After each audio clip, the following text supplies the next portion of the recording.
잠깐 기도하고 우리 세 번째 시간 시작하도록 하겠습니다. 하나님 아버지, 이렇게 매주 함께 모여서 기독교 강요를 함께 읽으면서 또 하나님의 말씀과 뜻을 나누게 하시니 감사드립니다. 우리가 그냥 듣고 또 말하고 잊어버리는 것이 아니라 들은 대로 말하는 대로 또 생각하는 대로 또 믿게 하시고 행할 수 있는 지혜를 또 능력을 허락하여 주시옵소서. 예수님의 이름으로 기도드립니다. 세 번째 시간, 지난주 이제 사도신경 첫 번째 타임 하다가 끝났는데 오늘 이제 두 번째 그 부분부터 시작해가지고 또 쭉 얘기를 해보도록 하겠습니다. 제 책으로는 45페이지고 기독교 강요 크리스찬 다이제스트판 기독교 강요 책으로는 129페이지에 있습니다. 자, 두 번째 사도신경 두 번째 부분. 사도신경이 사실은 삼위일체에 관한 고백이죠. 삼위일체에 관한 고백 중에서 두 번째 성자 예수님에 관한 고백인데, 그 외에도 우리 주 예수 그리스도를 믿사오니 거기서부터 시작해서 심판하러 오시리까지 부분. 자, 그리스도께서는 하나님의 아들이시고 외아들이시고 창조 때 만물을 창조하셨고 우리를 위한 중보자로 오셨다.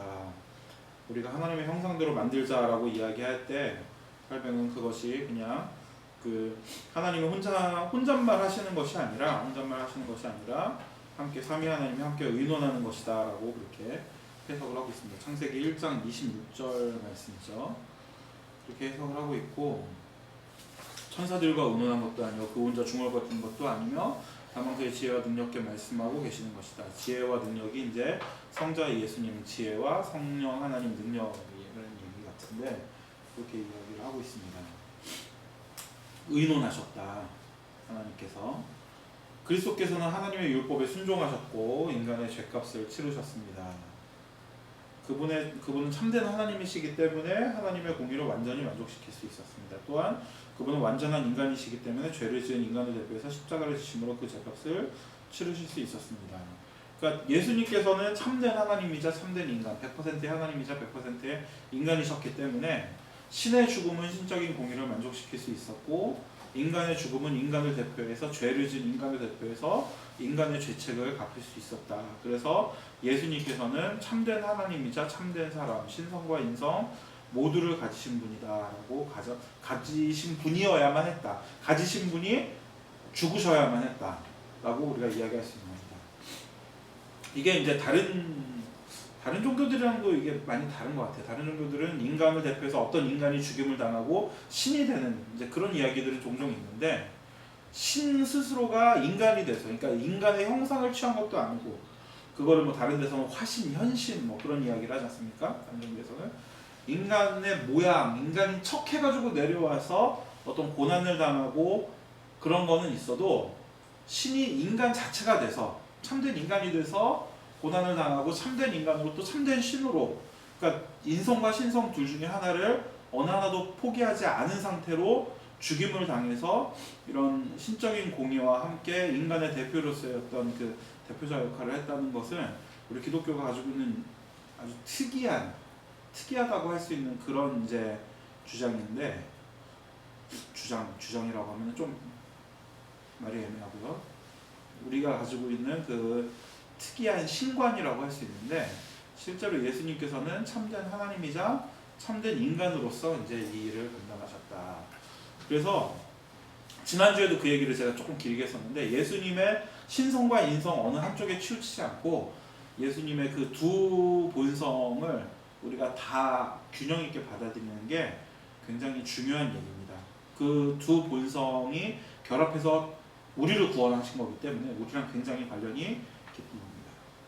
또 뿐만 아니라 예수님께서는 참된 인간이시기 때문에 우리의 연약함과 부족함을 알고 계시고 중보자 역할을 해주신다. 네. 중보자, 사실은 종교개혁이 요 문제를 가지고서는 종교개혁이 일어났다고까지 볼 수 있는데, 하나님과 인간 사이에 누가 있냐?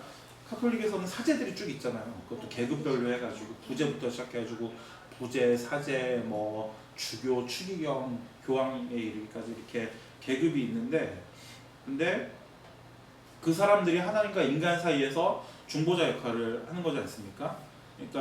그러니까 성인들에게 우리의 복을 빌고 뭐 그다음에 교황이 하는 면죄부를 사야지 구원을 받을 수 있고, 그다음에 죄를 사하는 능력이 사제한테 있어서 저기 고해성사를 받아야 되고 이제 그런 이야기를 하는데, 개신교의 종교개혁은 그게 아니다.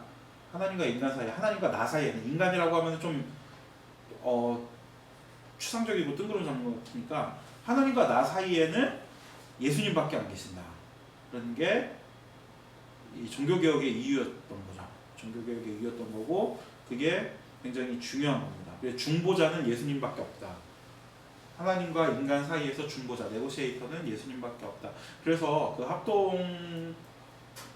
합동총회에서 99회인가 100회인가 하여튼 정확하게 몇 년째인지는 모르겠는데, 그 중보자라는 단어, 중보라는 단어는 예수님께만 써야 된다 해가지고 중보 기도니 뭐 그런 단어들을 사용하지 않기로 결의를 했던 적이 있거든요. 그래도 지금 여전히 이제 중보 기도라는 말이 입에 딱 붙어가지고서는 여전히 사용하는데, 근데 그 중보라는 단어는 예수님에게만 국한해서 사용해야 되고, 우리가 누구를 위해서 기도해 줄 수는 있죠. 누구를 위해서 기도해 줄 수는 있는데, 그게 그 사람과 하나님 사이에 내가 있어서 그 사람을 대신해서 내가 하나님께 기도하는 게 아니라 그 사람 옆에서 하나님께 같이 기도해 주는 거거든요. 이게 도고 기도, 누구를 위한 기도라고 해야지 내가 그 사람을 대신해서 기도해 주는 게 아니다라고 생각을 해야 됩니다. 특히 이제 그 교회에서는 하나님과 나 사이에 목사님이 계시다고 생각하는 경우가 많이 있는데, 그것도 굉장히 조심해야 됩니다. 우리 목사님도 계시지만 굉장히 조심해야 됩니다. 하나님과 나 사이에 목사님이 계셔가지고 뭔가 나한테 문제가 있을 때 목사님이 나를 위해서 나를 대신해서 기도해 주시면 하나님이 더 잘 들어주실 것 같은 그런 마음이 되게 많잖아요. 가서 이제 안수기도도 받고 뭐, 네? 그리고 특히 그 성무영신 예배 끝난 다음에 쭉 줄에 서가지고 이렇게 안수 받고, 그 다음에 저기 수능 시험 전에 주일날 교회에서 이제 안수 받고 막 그러는데, 네, 뭐 받을 수 있죠. 받을 수 있는데, 그렇게 함으로써 내가 기도하는 것보다 더 목사님을 통해서 더 잘 전달이 된다라고 생각을 하면은, 카톨릭에서 지금 뭐 마리아요 우리를 위하여 비르소서, 뭐 성인 누구요 우리를 위하여 비르소서 하고 기도하는 거랑 다를 게 없는 거예요. 이게. 그러니까 그런 부분들에 대해서 우리는 생각을 좀 다시 해봐야 됩니다. 하나님과 나 사이에는 예수님밖에 안 계신다는 게 성경의 가르침입니다. 그분은 인간으로 오셔서 46페이지입니다. 죽기까지 낮아지셨고 낮아질 수 없는 분인데 우리를 구원하시기 위해 은혜를 베푸신 거다. 그분의 낮아짐과 죽음으로 우리는 구원을 받았습니다. 아담의 불순종으로 잃어버려졌던 우리는 그분의 순종으로 되찾음을 받았습니다. 그러니까 여기 이제 대표성의 원리라고 하지 않습니까? 아담이 인간의 대표였는데 인간 대표에서 불순종해서 우리가 하나님 안에서 잃어버려졌던 바 되고, 예수님이 또 우리를 대표해서 순종하셨기 때문에 우리가 되찾음 바 되었다라고 이야기를 합니다. 그래서 여기도 이제 칼뱅도 그 얘기를 합니다.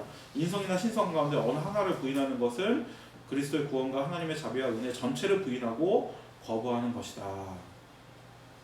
성경은 신성과 인성이 그분 안에 완전히 존재하며 두 속성이 서로 교류하고 있음을 우리에게 가르치고 있고, 예수님 스스로에 대해서 아브라함이 나기 전부터 내가 있었다라고 말씀하셨을 때는 그분의 완전한 신성을 말씀하신 것이다. 지혜와 키가 자랐다는 표현은 인성을 이야기한 것이다. 쭉 넘어가서 그분의 인성과 신성은 완전히 구분되지만 결코 나눌 수 없습니다. 그리스도의 죽음으로 우리의 죄가 사함을 받고 사탄과 죽음과 죄로부터 노임을 받게 되었다. 그분께서는 자신의 희생제물을 하나님께 드려 하나님의 진노를 대신 받으셨고 하나님과 인간 사이에서 대제사장이 되어 중보하셨습니다. 십자가에 달려 인간의 죄를 지셨을 그때 그리스도께서는 성부 하나님으로부터 완전히 버림받았으며 그분과의 완전한 단절을 경험하셨습니다. 소유림답이나 보더라도 인간 비참함의 원인이 하나님과의 단절에서 오는 것인데, 예수님께서도 그것을 당하셨다는 겁니다. 그것을 완전히 당하셔서 그 이후에는 지옥에까지 내려가셨다. 사도신경 원문에는 그 지옥에 내려가시고라는 말씀이 있거든요. 우리나라에서 빠졌는데, 제가 어떤 책에서 보통 찬송가 책의 앞에 보면 이렇게 사도신경 있잖아요. 찬송가나 성경책에 밑에 각주로 요 지옥에 내려가시고가 빠졌다는 얘기를 하면서, 이게 뭐 어떤 사본에는 있지만 대다수 사본에서 빠져있다, 그런 식으로 각주를 달아놨던데 아닙니다. 대다수 번역학 대다수 사본에는 이게 있는데 극히 일부가 빠졌네요. 우리나라를 해가지고서 이게 빠져있는 게 별로 많지 않은 것 같더라고요. 불어판에 들어가 있고 라틴어에 들어가 있고 뭐 제가 본 모든 외국어 성경에는 다 외국어 사도신경에는 다 이게 들어가 있거든요. 예수께서 지옥에까지 내려가셨다. 어떤 사람들이 고백을 그리스도께서 지옥에 가셔서 지옥의 문을 열어 그곳에 갇혀있는 구약시대 조상들에게도 구원을 베푸셨다고 해석합니다. 그러나 그것은 그저 그 사람들이 꾸며낸 이야기일 뿐입니다. 그러니까 지옥에 그 믿음의 조상들이 지옥에 가 있는데 예수님께서 이제 이때 죽으시고 나서 거기 가서 그 사람들을 구해내셨다라고 그렇게 이야기하는 사람들인데 꾸며낸 이야기다. 베드로가 그리스도의 지옥 강화에 대해서 이야기할 때 그것은 그저 구약의 백성들이 구원받는 것도 역시 그리스도의 십자가 협조의 결과였음을 말하는 것일 뿐입니다. 구약 백성들도 율법을 지켜서 구원받은 것이 아니라 그리스도를 통해서 구원받았다. 이 그리스도, 그러니까 다시 한번 영원하심이라는 개념이 이제 등장을 해야 되는데, 하나님이 영원하시다, 예수님께서 영원하시다, 영원하신 제사를 지내셨다, 영원한 죽음이다라고 이야기할 때 그 영원은 예수님 죽으신 이후에 영원히 오고 오는 모든 백성들에게 예수님의 구원의 은혜를 베푸신다, 그런 의미가 아니라 그건 역시 역사 밖에서, 시간 밖에서 예수님의 죽음이 영원하신 의미를 가지고 있기 때문에 시간 속에서 살고 있는 모든 사람들, 모든 구원받을 사람들에게 그 능력을 끼칠 수 있는 그런 영원한 죽음이었다는 그런 의미입니다. 그러니까 예수님 이전에 먼저 죽었다고 해서 그 사람들에게 예수님의 죽음의 그 구원의 능력이 끼쳐지지 않고 어떤 다른 방법이 필요하냐, 그것이 아니라 그 사람들도 마찬가지로 그리스도의 죽음을 통해서, 영원하신 죽음을 통해서 구원을 받게 됐다는 그런 이야기입니다. 버려진 자들은 그것을 너무 늦게 지옥에서 알게 되었기 때문에 구원에 이르지 못한다. 베드로가 이 모두를 구분 없이 감옥에 있었다고 표현하는 것은 구약시대 조상들이 비록 약속을 받았지만 이는 가려지고 희미해서 완전히 보여지지 않는 상태에서 간절히 기다렸기 때문입니다. 택함받지 못한 자들에게는 그리스도 없는 죽음이 감옥이었던 것처럼 택함받은 자들에게는 이러한 간절한 기다림이 감옥처럼 여겨졌다고 비유로 이야기한 것입니다. 비록 감옥과 같은 기다림이었지만 그들은 그리스도 안에서 맞을 복된 부활의 날을 기다리며 그 기다림 안에서 특별한 위로와 안식을 얻을 것입니다. 그러니까 구약 백성들도 율법을 지켜서 구원을 받은 게 아니라 예수를 믿어서 구원을 받은 겁니다. 예수를 믿어서 구원을 받았다는 얘기를 하는 겁니다. 그들은 오실 메시아, 약속된 메시아에 대한 믿음으로 구원을 받는 겁니다. 그러니까 하나님이 아브라함의 믿음을 의로 여기셨다고 얘기하지 않았어요. 아브라함은 모세 이전이거든요. 하나님께서 율법을 주시기 이전이거든요. 그 사람들도 마찬가지로 하나님께서 약속하신, 창세기 3장에서 약속하신 뱀의 후손의 머리를 상하게 할 여자의 후손에 대한 약속을 믿음으로 그들도 구원을 받았다는 겁니다. 49페이지, 또 우리는 그리스도께서 죽음에서 부활하셔서 하나님 아버지 우편에서 모든 주권을 가지시고 다스리시는 데까지 높아지셨음을 믿습니다. 그분의 부활한 육체는 우리가 부활한 후 영화된 상태가 어떤 것일지를 미리 보여줍니다. 잠자는 자들의 첫 열매가 되었다, 이렇게 성경이 이야기하고 있죠. 그분의 승천, 또 그분은 성부 하나님의 우편에서 모든 나라 만물을 다스리시는 왕가신 판자시고, 거기서 하시는 일이 우리 위해 성국게 들으시고 우리에게 은혜 베푸시기를 요청하시고 하나님과 우리 사이에서 중보자가 되어주시기 때문입니다. 그러니까 예수님께서 2000년 전에 이 땅에 내려오셔서 하신 모든 일들, 죽으심, 부활, 그리고 승천하셔서 지금 현재 하고 계시는 하나님 우편에서 기도하시고 우리에게 은혜를 베푸시기를 간청하시는 그 모든 일들도 다 마찬가지로 우리의 구원을 위한, 우리의 은혜를 위한 그런 일입니다. 그러니까 칼뱅이 그래서 그것도 우리에게 유익이다.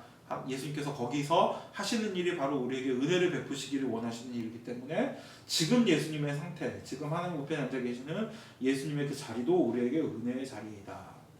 또한 그분은 우리와 함께 하신다고 분명한 약속을 주셨다. 마태복음 28장 20절에 볼지어다 내가 세상 끝날까지 너희와 항상 함께 하리라 하신 말씀, 그 말씀처럼 우리와 함께 하십니다. 그리고 우리는 그리스도께서 반드시 다시 오실 것을 믿습니다. 모든 살아있는 자들과 이미 죽은 자들이 그분 앞에 불려나가 심판을 받을 것입니다. 우리가 영생 그러면은 되게 어떤 그 영적인 거로 이렇게 생각을 하지 않습니까? 그럴 때가 많지 않습니까? 영생 그러면 우리의 영혼이 그냥 이렇게 영원히 산다, 뭐 그렇게 생각을 하는데, 예수님이 재림하실 때 우리는 육체로 부활할 겁니다. 육체로 부활해서 우리의 육체를 가지고 살아있는 자들이나 그때 당시에 살아있는 자들이나 이미 죽은 자들도 육체로 부활해서 그리스도 앞에 불려나가 심판을 받게 될 것이다. 우리가 행한 것들을 심판하실 것이고 우리의 신실함이나 신실하지 않음이 그분 앞에 분명히 드러날 것이며 그대로 그분께서 우리에게 갚아주실 것입니다. 이와 같이 이 50페이지 여기가 굉장히 중요한 이 문구인데 우리 구원을 위한 전체가 그리스도 안에 집약되어 있습니다. 우리 구원의 가장 작은 부분이라 할지라도 그리스도 안에 있지 않은 것은 하나도 없습니다. 우리는 오직 그리스도께만 우리의 소망을 두고 기대를 걸고 그분에 대한 믿음으로 그분의 말씀을 따라야 합니다. 네. 우리 구원의 가장 작은 부분이라 할지라도 어느 한 가지 빼놓지 않고 다 그리스도 안에 우리의 구원이 담겨 있다는 게 칼뱅과 성령의 가르침입니다. 세 번째, 성령을 믿사오며. 우리는 성령을 믿죠. 성령님께서 우리와 함께 하심을 믿습니다. 성령님은 성부 성자 하나님과 동일한 본질을 가지고 계십니다. 그렇게 성령님을 믿는다는 고백은 전능하사 천지를 만드신 하나님을 믿는다는 고백을 반복하는 것이다 라고까지 그렇게 칼뱅은 이야기를 하고 있습니다. 동일 본질이다.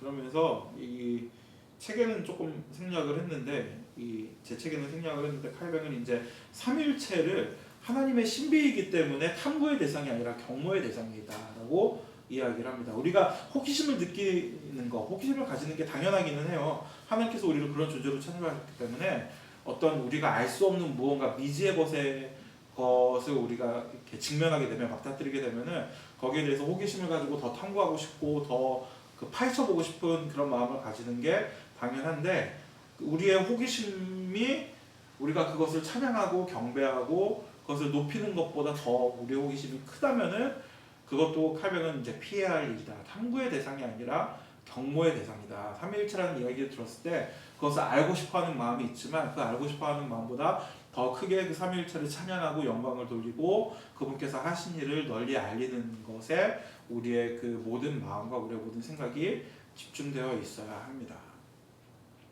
성령께서는 그리스도께서 구원에 이르는 유일한 길이시도 오직 성령님을 통해서만 하나님의 은혜를 받을 수 있습니다. 그러니까 우리가 하나님의 은혜를 받았다 그러면은 누구를 통해서 받는 겁니까? 성령님께서 그 은혜의 통로가 되셔서 우리에게 주시는 것이지 다른 누군가가 그 자리에 있을 수 없습니다. 옛날에 제가 이제 고등학교 2학년 때인가 그때 지금은 모르겠어요. 지금 모르겠는데 그때 한참 좀 이렇게 얘기하면 되게 기분 나빠하실 분들도 계시지만 그런 유행이 있었어요. 좀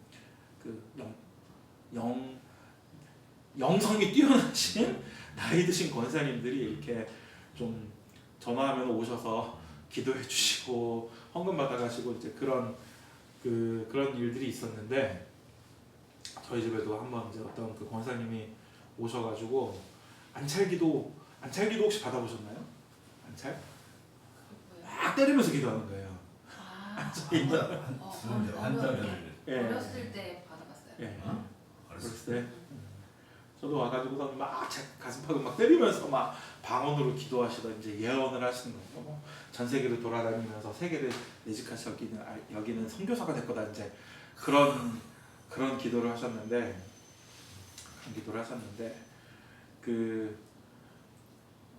꼭 이거랑 맞는 이제 여기에 어울리는 저건 아니지만 하여튼 그런 식으로 어떤 하나님과 나 사이에 누군가가 있어가지고 그분을 통해서 나에게 하나님께서 말씀하시고 그분을 통해서 나한테 은혜를 베푸시고 또 심지어는 그분이 나의 병을 고쳐주시고 그런 생각들을 많이 하잖아요. 근데 했잖아요. 지금 모르겠어요. 지금도 그런 분들이 계시나요?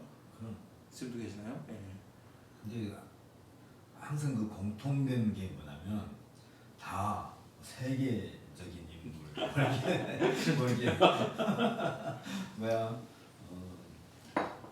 보통 다들 그렇게 그냥 립 서비스인가 봐요. 위대하고 뭐래 이렇게 막 교회를 새롭게 하고 막 네. 그래서 저는 저는 성격이 옛날부터 좀 삐딱해가지고 그걸 이렇게 맞으면서도 왜 나를 왜 때리지? 그리고 선교사다 목사님 생각이 조금만큼도 없는데 왜 그러시지? 이제 그랬었거든요. 그래가지고 지금까지도 목사가 안 되고 이제 이러고 있는데 하여튼 근데 그들의 손을 통해서 하나님께서 역사하신다고 우리가 생각을 한다면은 누군가의 손을 통해서 하나님의 능력이 나가고 심지어는 요새는 이렇게 발전해가지고 막 장풍도 쏘고 막 그러잖아요. 네? 장풍 쏘면 막 쓰러지고 막 하면 쓰러지고 막 그런 영상들 많이 요새 보는데 그러나 그런 것들은 다 성령님에 대한 오해가 아닐까. 성령님을 단순히 어떤 능력 정도로 생각하는 이렇게 하면 내 손에서 성령의 능력이 나가가지고서는 쓰러지는 그런 능력 정도로 생각하는 오해가 아닌가라는 생각을 조심스럽게 해봅니다. 성령님께서는 그런 것이 아니라 하나님의 은혜, 구원의 은혜를 우리에게 베푸시는 유일한 길이다. 우리의 길을 인도하시는데 성령 하나님 외에 다른 인도자는 없습니다. 그러니까 우리가 사실은 우리 인생은 그런 어떤 신비한 체험으로 이루어져 있지 않거든요. 우리 인생은 일상으로 이루어져 있지 않습니까? 일상의 일을 반복하는 것으로 우리의 일생이 채워져 있지 어떤 신비한 경험 막 장풍에 맞췄더니 내가 쓰러지더라 뭐 그런 경험은 굉장히 단회적이고 굉장히 순간에 이렇게 스쳐 지나가는 것인데 우리가 되게 놀라운 게 그런 어떤 단회적이고 순간적으로 지나가는 정말 어찌 보면은 좀 시간이 지나서 생각해보면 아무것도 아닌 그런 것들을 성령님의 은혜라고 생각을 하면서 그런 것들을 집중을 하는데 일상을 살아가는데 베푸시는 하나님의 은혜, 일상 안에서 우리들에게 주시는 성령님의 능력은 굉장히 전혀 경험하지 못하고 전혀 느끼지 못한다는 거예요. 제가 중고등학생들이랑 세계관 얘기하면서 어젯밤이랑 오늘 아침에 일어났을 때 얼굴 모양이 달라졌냐 안 달라지는 이유가 뭐냐 다 하나님께서 너의 얼굴을 그 모습 그대로 하나님의 섭리로 보존하시고 통치하시기 때문에 그런 것이다. 성령님을 통해 가지고 우리 몸을 구성하는 단백질과 세포와 그 다음에 뼈와 살과 그런 것들을 구성하는 원자들을 하나님께서 한순간도 쉬지 아니하시고 졸지도 아니하시고 주무시지도 아니하시고 그런 것들을 지켜주시고 통치하시고 보호하시기 때문에 우리가 이렇게 있을 수 있는 거지. 만약에 하나님이 그 은혜를 한순간이라도 놓치면은 우리는 그냥 다 무로 흩어져 버리는 그런 약한 존재들이라는 이야기를 가끔 하는데 사실은 뭐 내 인생에 어떤 놀라운 일이 일어나고 남들과 다른 내가 경험을 하는 것이 하나님의 은혜가 아니라 그냥 이 모습 이대로 유지되고 있는 것조차도 하나님께서 베푸시니까 일상이 은혜고 일상이 신비인데 그거를 굉장히 많이 우리가 놓치고 살아가는 것 같아요. 근데 우리가 성령님을 믿는다면은 성령님의 은혜의 통로이시고 그분이 우리와 함께 하신다는 것을 믿는다면은 하루하루가 감사할 거리가 되고 우리 일상이 신비가 될 것이라 그렇게 생각을 합니다. 그리고 또 칼백은 이제 중요한 얘기가 50페이지 마지막에 가면은 우리 마음 가운데 이웃 사랑이 불붙듯 얘기하신다. 그러니까 우리가 누군가 다른 사람들을 보면서 이 자비하고 긍휼한 마음이 생긴다면은 그것은 우리 타락하고 범죄한 본성에 의해서 우리가 그런 마음을 가지는 것이 아니라 다 성령님께서 우리들에게 베푸시는 은혜라는 사실입니다. 우리 스스로는 자기만을 사랑할 수밖에 없고 오직 성령의 은혜로만 이웃을 사랑할 수 있다. 만약 우리 마음과 삶 속에 어떤 선함과 선한 열매가 있다면 전적으로 성령의 은혜의 결과이지 우리의 것이 아니다. 성령님께서는 이 모든 것을 우리에게 은혜로 거저주십니다. 이 모든 것들 가운데 우리들의 공로로 돌릴 수 있는 것은 아무것도 없습니다. 그러니까 우리는 만약에 우리가 정말 참된 그리스도인이라면은 당연히 이웃을 사랑해야 되는데 그 당연히 이웃을 사랑하는 그 마음은 우리의 것이 아니라 성령님의 것이고 그렇기 때문에 우리가 인생을 살아가면서 이것이 내 것이다라고 내놓을 만한 것이 없다는 겁니다. 그 모든 것들이 다 성령님이 우리에게 은혜로 베푸신 것입니다. 그러니까 결국 기독교인들은 그리스도인들은 회개와 겸손의 인간이다 라고 이야기할 수 있을 것 같습니다. 네 번째 부분 거룩한 공예화부터 시작해서 이제 마지막 부분 교회에 대한 고백이죠. 교회에 대한 고백인데 이거는 제 생각인데 이것도 역시 성령님의 역사라고 생각을 해요. 그러니까 성령을 믿사오며 이후에 나오는 것들은 성령을 믿고 성령님께서 우리들에게 은혜를 베푸시기 때문에 우리들에게 이러한 일이 일어나는 게 아닌가라는 생각을 이제 조심스럽게 해보거든요. 어떤 내용이냐? 공교회를 믿는다. 첫 번째로 전체 수로 구성된 보편적이고 우주적이며 유일한 공교회를 믿는다는 게 우리들의 믿음입니다. 카톨릭 교회지 않았습니까? 이게 라틴어로. 그래서 이게 영어나 불어 번역에서는 홀리 카톨릭 처치를 믿는다라고 그렇게 돼 있는데 그걸 가지고서는 이제 신천지 같은 데서는 저거는 카톨릭 구교 얘기하는 거다.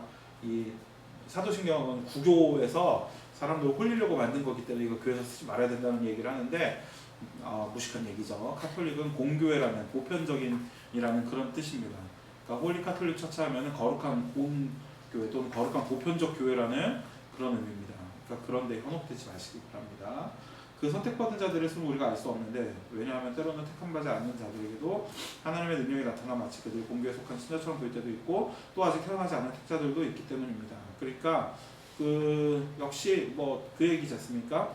그 알곡과 가라지 얘기를 칼뱅도 역시 마찬가지로 합니다. 교회 안에도 택함 받지 않은 자들이 마치 공교의 구성원인 것처럼 들어있을 때도 있고 그리고 아직 태어나지 않은 택자들도 있고 그렇기 때문에 우리는 알 수 없다.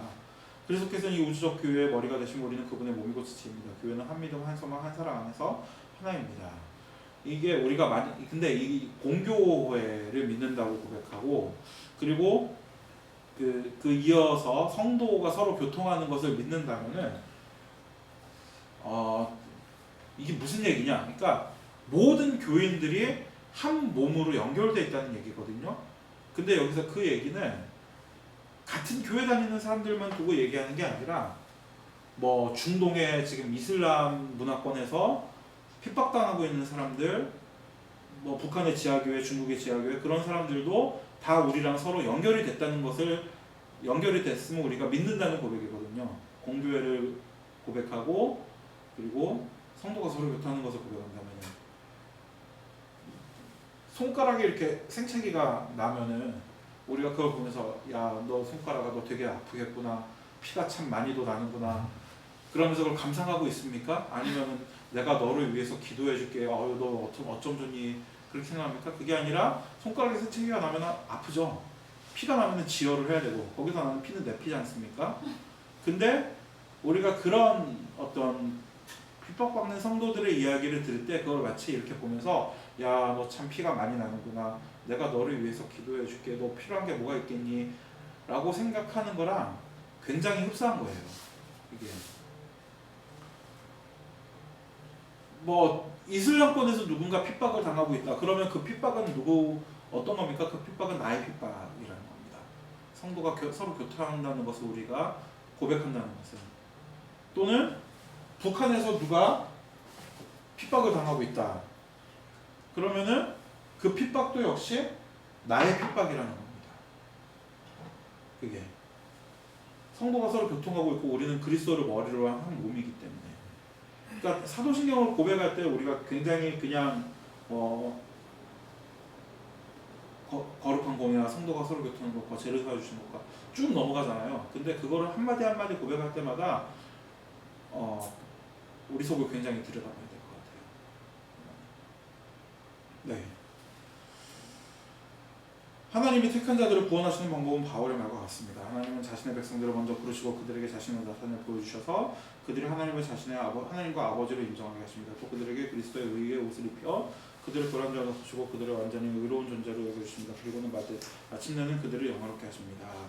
교회는 하나님의 백성이기 때문에 그 일원이 된 사람들은 결코 소멸하거나 나쁜 결과를 맺을 수 없습니다. 하나님의 은사와 부르심은 후회하심이 없기 때문입니다.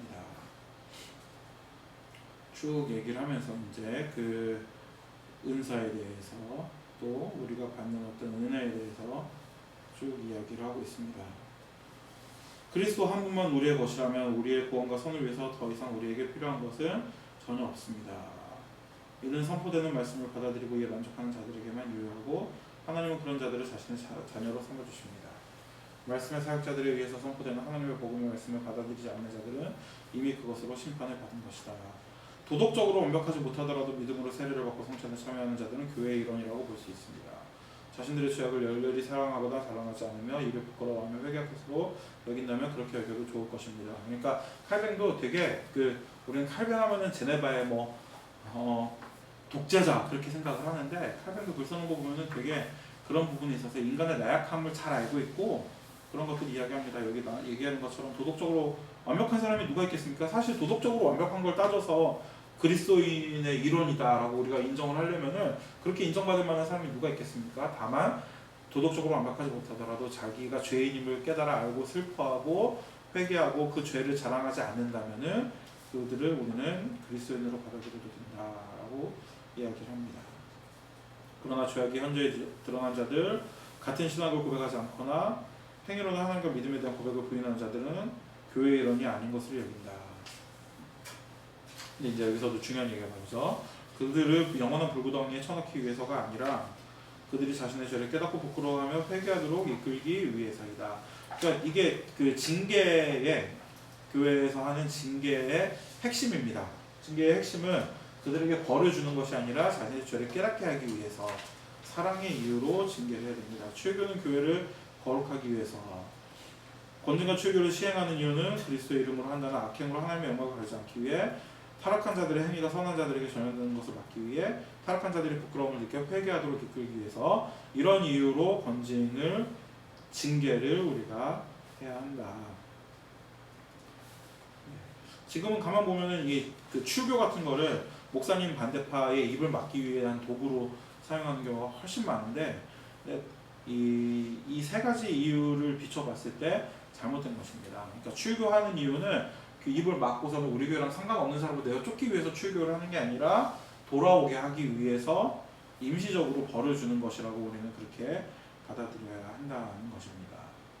구원의 희망 밖으로 버려지는 것이 아니라 자신의 잘못된 행위를 뉘우치고 올바른 길로 돌아오게 하기 위하고, 교회는 이를 기다리는 것이 권징이다. 이를 위해서 권징을 받은 자들을 위로와 가르침과 자비, 부드러운 태도와 기도로 돌봐야 한다. 이 칼뱅은 이제 바른 교회의 표징을 그 말씀이 전파되고 성례가 바르게 시행되는 것. 근데 여기서는 되게 중요한 게 바른 말씀이 전파되어 경청되고, 경청이라는 단어가 들어있더라고요. 경청되고. 그러니까 말씀만 선포한다, 바른 말씀을 선포한다고 해서 바른 교회의 표징이 아니라 칼뱅의 말에 의하면은 그것을 또 사람들이 경청해서 그 말씀에 따르는 것까지를 바른 교회의 표징으로 그렇게 이야기하고 있습니다. 또 성례가 바로 시행되는 거예요. 이를 위해서 바른 권징의 시행이 필수적이다. 그래서 보통 지금은 개혁교회에서 이 세 가지를 바른 교회의 표징으로 보죠. 바른 말씀의 선포, 바른 성례의 시행, 그리고 바른 권징의 시행을 필수적이라고 이야기를 합니다. 성도가 서로 교통하는 것. 공적이고 우주적인 교회 안에 속한 모든 성도들은 교회 안에서 서로 교제하며 하나님이 보시는 모든 좋은 것에 동참하게 된다. 죄를 사하여 주신, 죄 사함을 받은 성도들로 구성되기에 죄 사함이 교회의 기초이며 이를 통해 교회가 유지됩니다.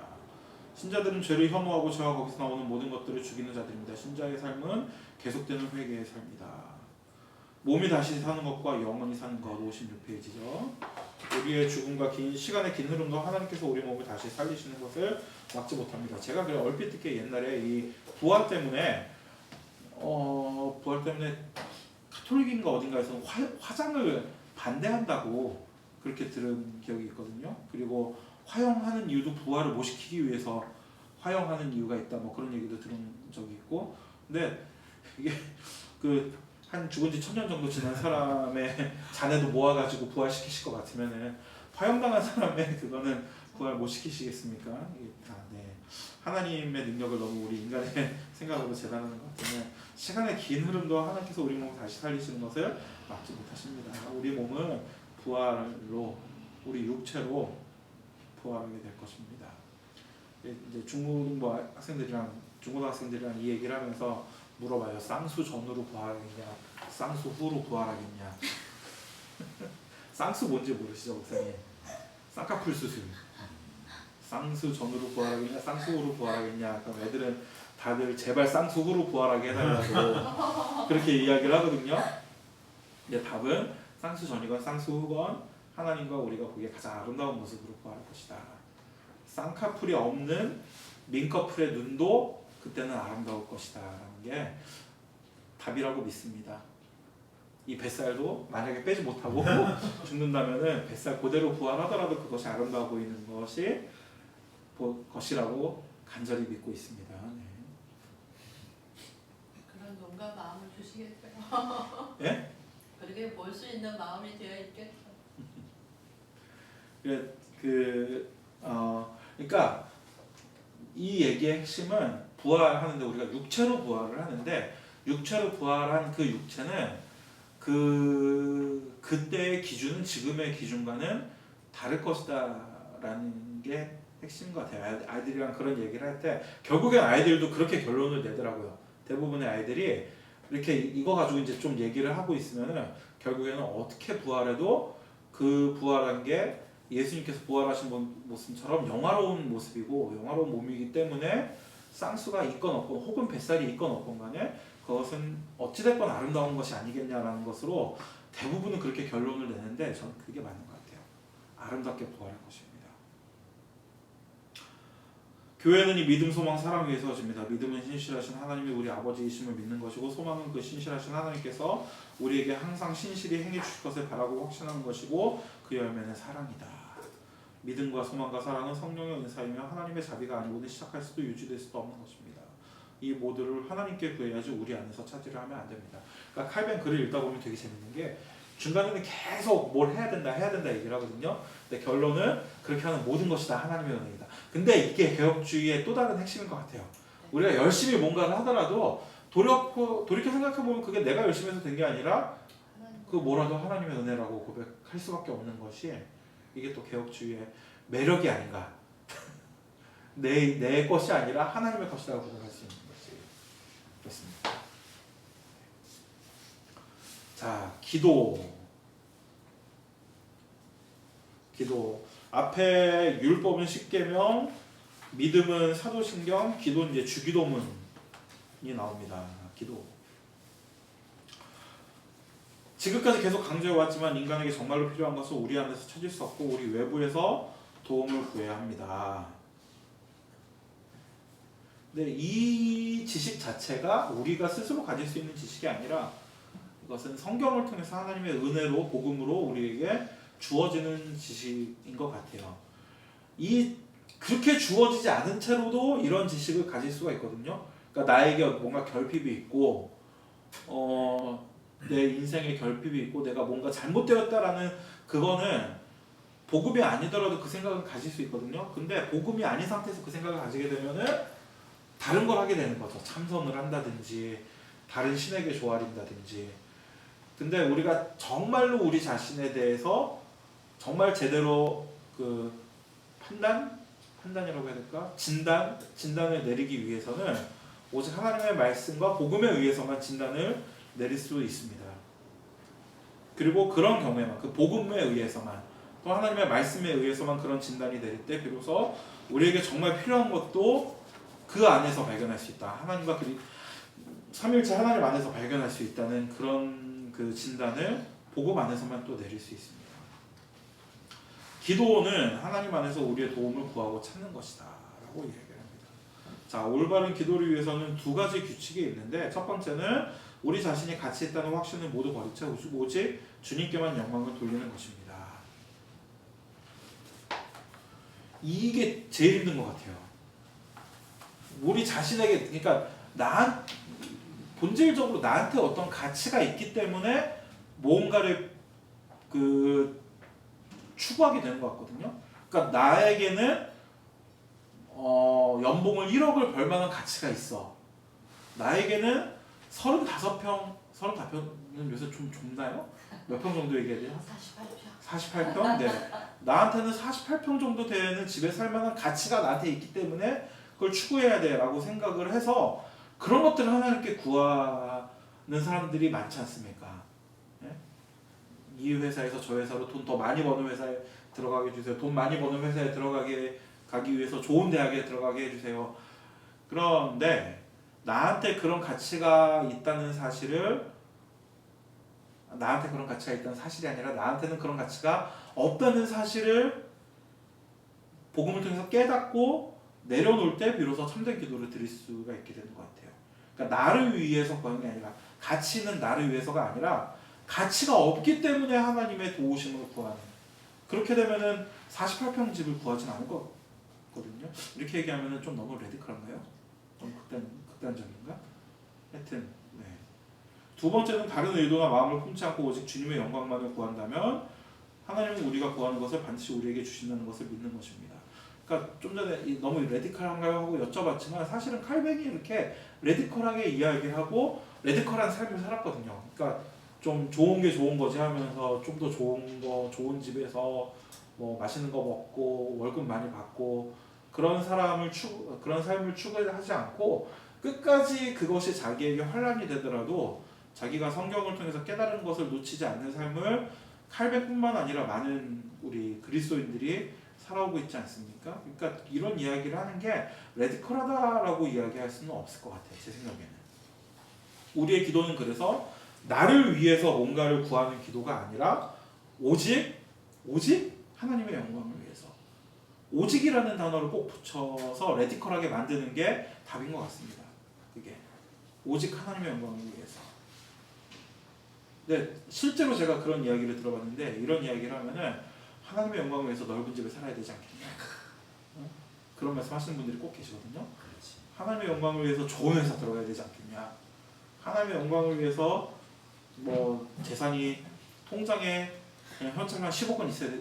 10억도 요새는 좀 적은 돈이고 하여튼 10억 원 있어야 되지 않겠냐. 그런 말씀 하시는 분들이 계시는데 내가 좋은 집에 사는 것과 하나님의 영광 사이에 어떤 관계가 있는지 전 잘 모르겠어요. 아직도. 네. 하여튼 하나님의 영광만을 구하는 것이 우리의 기도가 되어야 된다. 우리가 만약 하나님의 은혜를 구하고자 하지 않고 다른 의도나 원하는 것이 있다면 우리의 기도는 부정한 것이 된다. 우리 입술로 고백하는 기도의 내용은 한없는 목마름과 굶주림으로 구해야만 합니다.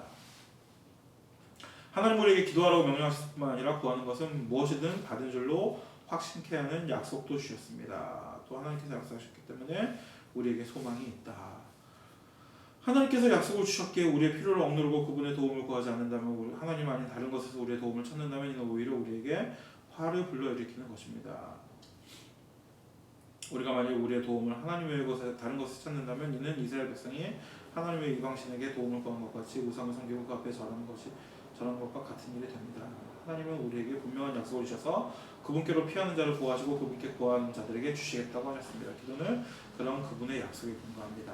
그러니까 기도는 우리가 확신을 가질 수 있는 이유는 기도를 하면서 확신을 가질 수 있는 이유는 우리에게 정당한 것을 구하기 때문에 우리가 주실 거라고 확신을 갖는 것이 아니라 그분께서 그분의 마음에 합한 것을 구하면 주신다고 약속하셨기 때문에 우리가 기도가 이루어질 거라고 확신할 수 있는 겁니다. 그러니까 계속 이 내용을 읽다 보면은 기독교 강의를 읽다 보면은 계속 반복해서 알 수 있는 것이지만 결국 모든 근거가 하나님께 있다는 거예요. 우리에게 있는 게 아니라 우리가 하는 어떤 일에 있는 것이 아니라 구원을 받아도 우리가 하는 어떤 행위에 있는 것이 아니라 뭐 기도를 해도 우리가 뭐 확신하고 우리가 가지고 있는 우리의 어떤 정당성 때문에 하나님이 들어주시는 것이 아니라 모든 것이 하나님의 약속에 달려있다는 이야기를 끊임없이 하고 있습니다. 우리는 기도할 때 그리스도의 이름으로 구하죠. 그리스도 외에 다른 길과 문이 없으며 하나님은 그리스도를 우리의 머리와 인도자로 세우셨으므로 우리는 그리스도의 이름으로만 구해야 합니다. 그러면서 이제 그 61페이지 아래쪽에 보시면은 성인들을 통해 우리의 기도를 대신 전달한다는 주장은 마치 그리스도께서 실패하신 것처럼 여기는 잘못입니다. 성경은 그리스도 외에 다른 중보자가 없다고 가르칩니다. 실제로 그 카톨릭 얘기를 자꾸 해서 참 죄송하긴 한데 실제로 카톨릭에서 열심히 다니시는 분들이 그 예수님보다 그 요한복음의 가나의 혼인잔치 얘기를 하면서 예수님한테 직접 얘기하는 것보다 그 엄마한테 얘기하는 게 더 잘 들어주시지 않겠냐. 그래서 마리아한테 기도하는 거다라는 이야기를 하는데 칼뱅은 이미 한 500년 전에 여기에 대해서 그런 주장은 마치 그리스도께서 실패하신 것처럼 여기는 것이다 라고 그렇게 이야기를 하고 있습니다. 그러니까 우리는 예수님께 기도하면 돼요. 예수님이 우리랑 다른 뭐 옆집 아저씨라서 옆집 아저씨보다 좀 마음 착한 옆집 아줌마한테 얘기를 해가지고 그 넘어간 공 좀 꺼내주세요라고 이야기하는 그런 게 아닙니다. 그게 아니고 하나님은 우리 아버지시고 예수님은 우리의 옛날에는 학생들한테 우리 큰형님이다. 우리는 양자고 예수님 우리의 큰형님이다. 이제 그런 얘기를 했었는데 하여튼 그런 거지 뭐 옆집 아저씨가 아닙니다. 예수님의 이름으로 기도하면 됩니다. 다른 데다 기도할 필요 없이. 기도는 간구와 감사의 두 부분이 있다. 간구하고 감사로 받아야 합니다. 쭉 내려가서 하나님의 은혜에 보답하는 길은 오직 감사밖에 없습니다. 바울은 우리에게 쉬지 말고 기도하라고 가르칩니다. 이는 언제나 모든 일들에서 하나님만에 기도하고 그분께 자신의 소원을 올려드려야 한다는 가르침입니다. 쉴 새 없이 중얼중얼하면서 기도하고 24시간 예수님만 바라본다는 그런 얘기가 아니라 우리의 모든 일들을 소원을 하나님께 드리고 그분께 소원의 기도를 올려드려야 된다는 그런 의미입니다. 개인 기도에 관한 가르치며 공중 기도는 질서 있고 품위 있게 해야 합니다. 예배당에 있는 것은 기도하고 말씀을 듣고 성례를 시행하기 위해서이고 이 장소에 하나님의 귀가 더 가까이 있어 여기서 드리는 기도를 하나님이 더 잘 들으신다고 잘 들으시고 응답하신다고 믿는 것은 그 유대인이나 이방인들의 어리석은 관습을 되풀이하는 것입니다. 이게 성전이 아니죠. 성전이란 단어를 자꾸 사용하시는데 성전이 아닙니다. 그냥 기도하는 집이고 예배드리는 집이지 건물이지 성전이 아닙니다. 옛날에는 교회에서 뛰지도 못하겠잖아요. 예배당에서 뛰지도 못하게 하고 강대상도 못 올라가게 하고 심지어는 강대상에 여성분들은 아예 못 올라가게 하고 그랬었는데 그게 다 어떤 이런 이원론적인 사고 방식에서 나온 거거든요. 이거는 거룩한 곳이고 부정한 세상과 이렇게 딱 나뉘어져 가지고 거룩한 곳에 손대지 말고 저희 할머니는 성경책 이렇게 바닥에 놓여있으면 성경책도 못 넘어가게 이렇게 했어요.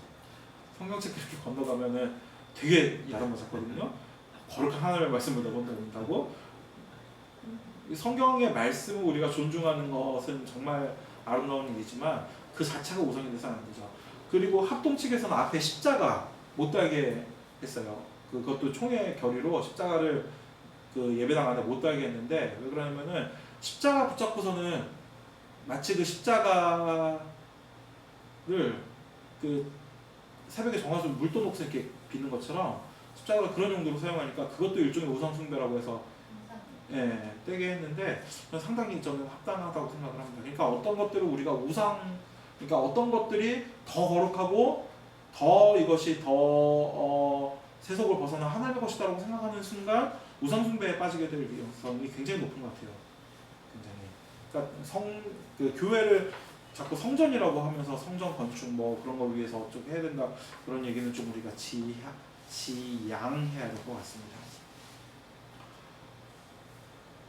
기도는 자기 안에 깊이 들어가는 것이다. 만약 그렇게 하지 못하고 입술에서만 기도와 찬양이 나온다면 이는 하나님의 진노만을 불러일으키는 뿐입니다. 중언부언하는 기도를 얘기하면서 마음과 입술과 혀가 일차여 하나님께 드려져야 되고 방식으로 공중기도를 드리고 성도들이 함께 한 마음과 한 믿음으로 하나님께 찬양할 때 하나님께서 예배를 받으십니다. 그러니까 혼자 기도할 때뿐만 아니라 공중기도도 마찬가지고 예배 자체도 우리 마음과 입술과 혀가 일치해야 된다. 마음이 없는 말은 하나님 받으시지 않는다. 기도를 가르치기 위해서 주님께서 우리들에게 주기도문의 모범을 주셨습니다. 주기도문을 통해 우리의 개인적인 이익이 아닌 하나님의 영광을 구하는 법을 배우게 됩니다. 그러니까 앞에서 계속 자기가 원하는 것, 자기가 필요로 하는 것을 구하지 말고 하나님의 영광만을, 오직 하나님의 영광만을 구해야 된다라고 이야기를 했는데 오직 하나님의 영광만을 구하는 방법이 뭐냐? 그것을 주기도문을 통해서 우리에게 가르쳐 주셨다. 이제 그렇게 이야기를 합니다. 자, 주기도문 64페이지 서론 하늘에 계신 우리 아버지. 하늘에 계신다는 그 하늘은 여기부터 먼저 우리부터 얘기를 하네요. 우리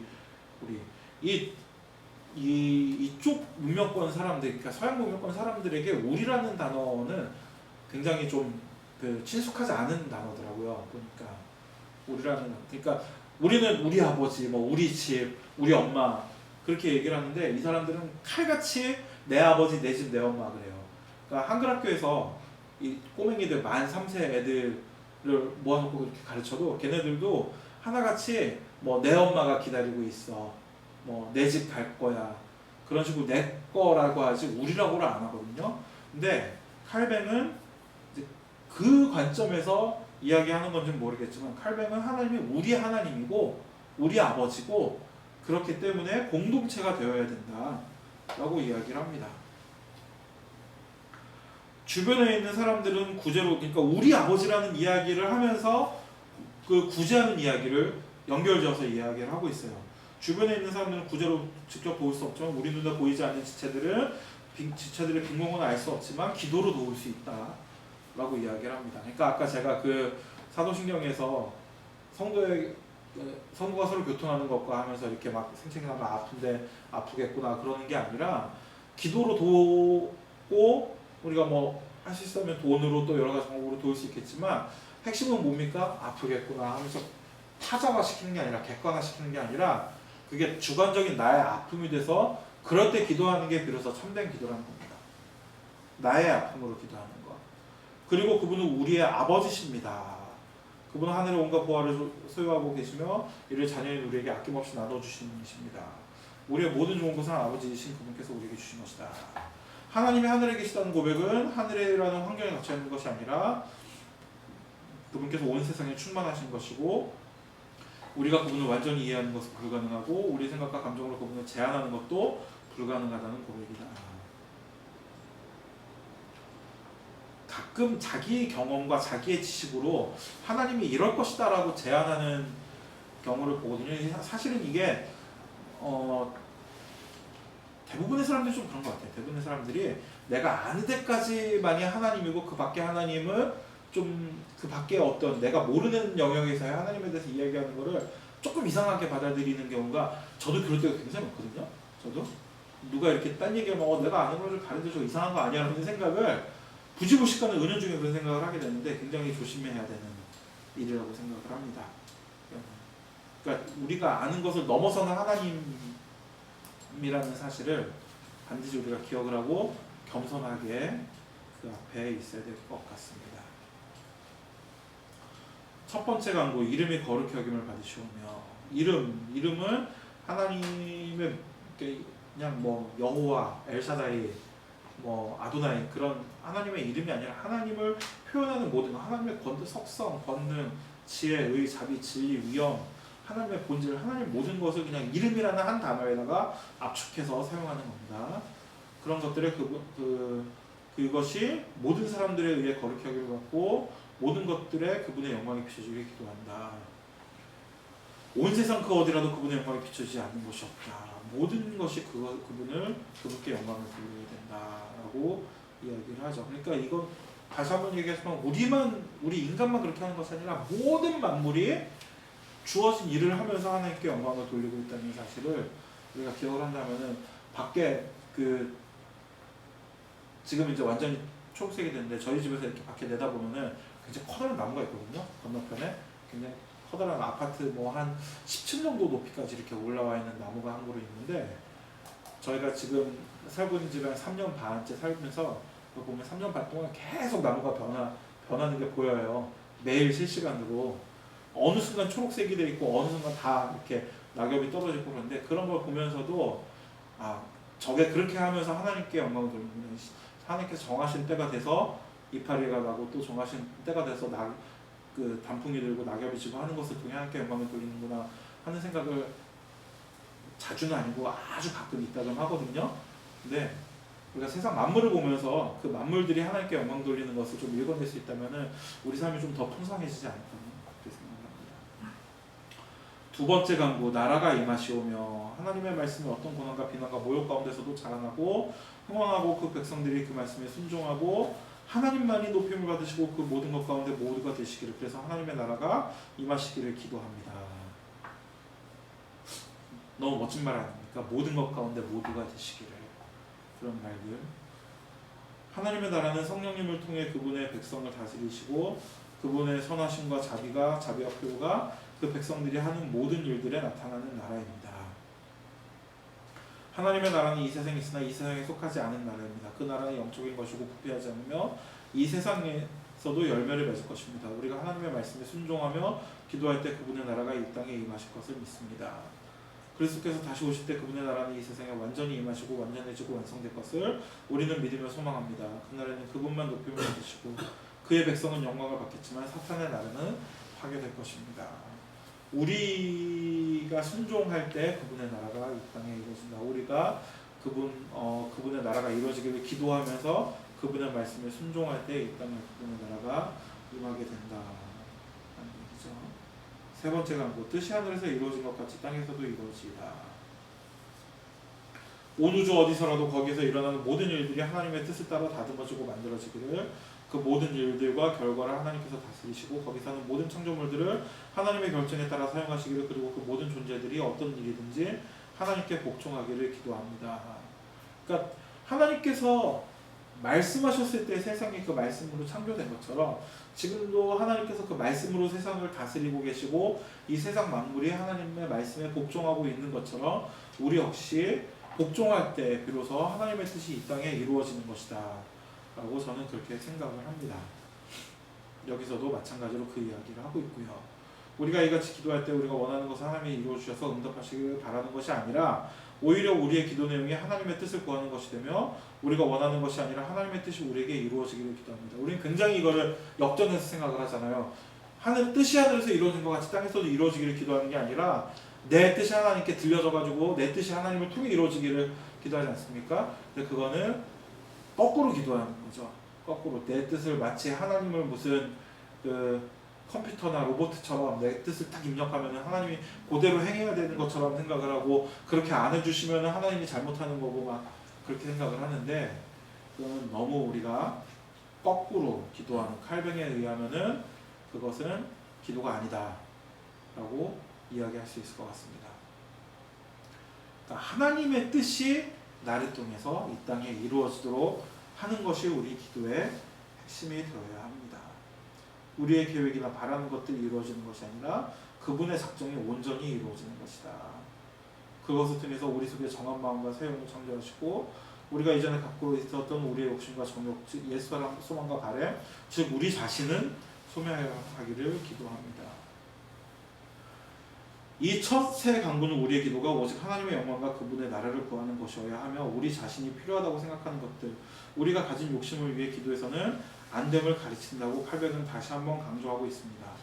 오직 하나님만 영광을 받으시고 그분의 나라가 임하고 그분의 뜻이 이루어진다면 그것이 바로 우리가 받을 큰 유익이고 상급입니다. 그러니까 우리가 유익이나 상급을 어떤 우리가 원하는 좋은 것을 얻을 때 그것이 상급이라고 생각을 하는데 성경은 우리가 원하는 좋은 것, 우리가 생각하기에 좋은 것, 우리가 지금 바라고 있는 것, 뭐 물건이 될 수도 있고 월급이 될 수도 있고 어떤 직장이 될 수도 있고 그런 것들을 우리가 가지게 되면은 하나님이 우리에게 좋은 것을 주셨다고 생각하는 게 우리 인간의 마음인데 성경에 의하면 그것이 아니라 하나님의 뜻이 이루어진다면 바로 그것이야말로 우리가 받을 상급이고 유익이라는 겁니다. 그러니까 이 모든 이 기도의 첫 부분의 전반부의 세 강구의 핵심은 나를 위해서 내가 원하는 것을 강구하지 말고 하나님의 뜻을 구하고 하나님의 뜻이 이루어지기를 구하라는 것이 전반부 세 강구의 그 핵심입니다. 이제 후반의 세 강구의 내용입니다. 이 후반의 세 강구는 우리의 욕심이 아닌 우리에게 참으로 필요한 것들을 하나님께 아뢰고 도와주시기를 부탁하는 기도입니다.